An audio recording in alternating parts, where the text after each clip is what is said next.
Well, the intensity is ramping up across the NFL as the new season approaches, and oh boy, things boiled over Thursday in the joint practice between the Bengals and the Rams.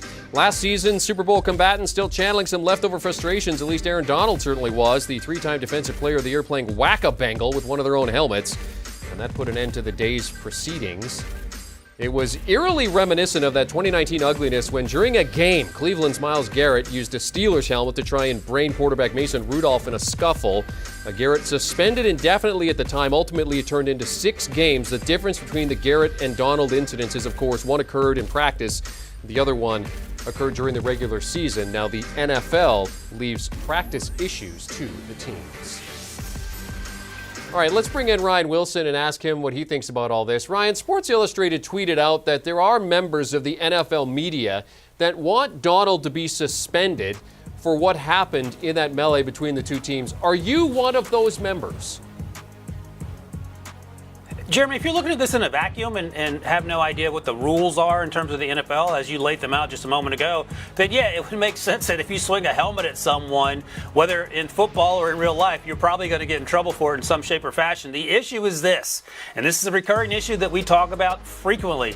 The NFL has so many rules, and it seems like they are enforced willy-nilly that people don't know which rules to follow, or when they do follow them, they're not sure if they're the correct rules. Deshaun Watson is the most recent example of that, where they took that to an arbitrator. They disagreed with the arbitrator and then made their own punishments later.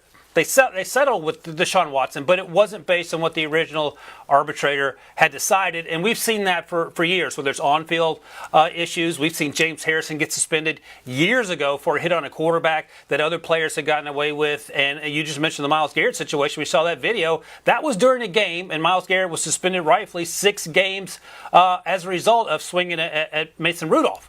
Practices the NFL has no jurisdiction over, which seems weird because this is the NFL, but there are loopholes. So the personal conduct policy is something the NFL could turn to as a loophole and determine that what we saw there was dangerous. And in fact, it was quite dangerous, and then met out punishments accordingly. But on the surface, yeah, it seems certainly like a punishable offense. The issue is that there's so many rules, and they're so arcane, and they're enforced sometimes and not others, that people don't know which way to look, even though as we sit here, as the rules are currently written, the Rams do not have to suspend or punish at all Aaron Donald. And look, I would suspect they wouldn't. Why would they? Perhaps they fine him a few $1,000s and donate to a charity, but they're trying to win a Super Bowl, and their best player needs to be on the field to do that. So unless the NFL intervenes, I can't imagine a situation where the Rams go above and beyond and suspend Aaron Donald for any number of games at all. Ryan, we've seen a lot of these scuffles in these joint practices. If you watch Hard Knocks, I mean, there's tons of trash talking that goes on too.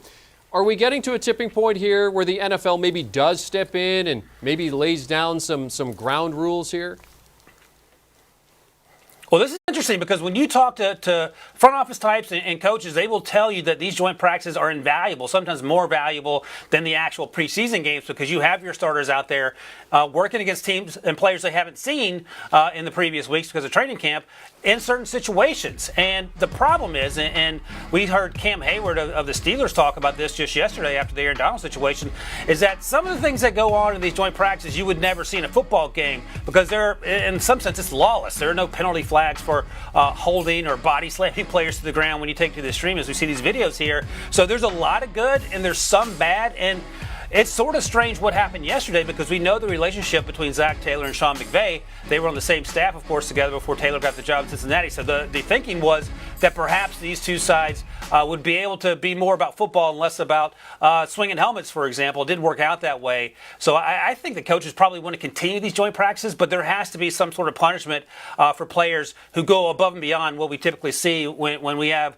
little slap fights. Yesterday wasn't a slap fight. It was something much more than that, and it was actually incredibly dangerous. All right. Do you want a sports network that delivers everything that matters about the game? The highlights, the picks, the instant analysis. No yelling, no fake debates, no politics. Hit the subscribe button and never miss a moment.